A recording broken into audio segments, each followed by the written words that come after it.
اللہ اکبر اللہ اکبر۔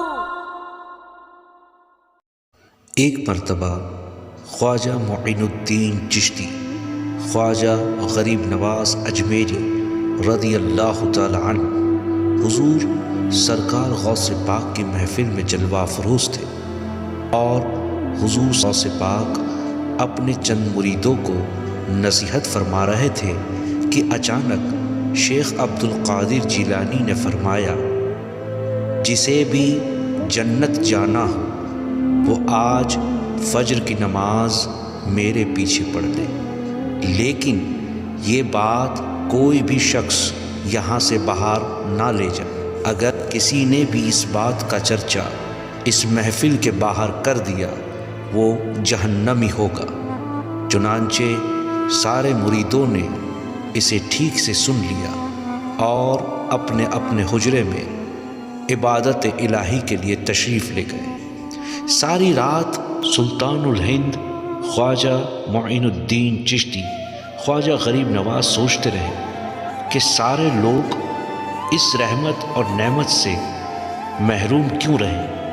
ایک میرے جہنم میں جانے سے اگر پورے بغداد کے لوگ جنت میں جا سکتے ہیں تو یہ قربانی میں اللہ کی رضا کے لیے کیوں نہ دوں۔ چنانچہ آپ آدھی رات کے وقت اٹھے اور بغداد کے ہر گلی میں، ہر چوراہے پر، ہر دروازے پر دستک دی اور کہا، جسے بھی جنت جانا ہو وہ فجر کی نماز غوث اعظم شیخ عبد القادر جیلانی کے پیچھے پڑھ لے۔ اب ساری رات گزر چکی تھی۔ غوث پاک جب فجر کی نماز کے لیے آئے تو آپ نے دیکھا کہ سارے بغداد کے لوگ وہاں جمع ہوئے۔ غوث پاک نے فجر کی نماز پڑھائی اور نماز سے فارغ ہوتے ہی کہا، کون ہے وہ نافرمان جس نے میری نافرمانی کی؟ میں نے کہا تھا کہ جسے جنت جانا ہو وہ فجر کی نماز میرے پیچھے پڑھ لے، جبکہ میں نے یہ بھی کہا تھا کہ یہ بات صرف اس محفل میں رہے۔ اگر کوئی بھی شخص اس بات کو اس محفل سے باہر لے جائے گا وہ جہنمی ہوگا۔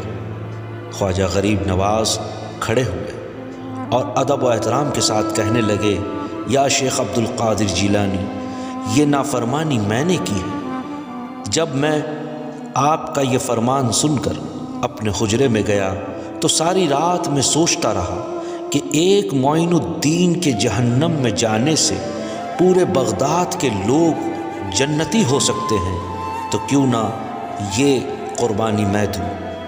غوث پاک نے کہا، معین الدین، کیا یہ نافرمانی آپ نے کی؟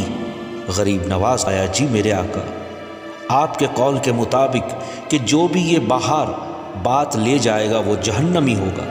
چونکہ میں نے بغداد کے ہر دروازے کو کھٹکھٹا کر یہ فرمان سنایا تھا، اس مطابق میں جہنمی تو ہو گیا، لیکن بقول آپ کے فرمان کے کہ جو بھی جنت میں جانا چاہتا ہے وہ فجر کی نماز میرے پیچھے پڑھ لے۔ یا شیخ، میں جہنمی تو ہو چکا تھا چونکہ آپ کی نافرمانی کر چکا تھا، لیکن آپ کے قول کے مطابق فجر کی نماز پھر میں نے آپ کے پیچھے ہی پڑھ لی، اب تو میں بھی جنتی ہی ہوا۔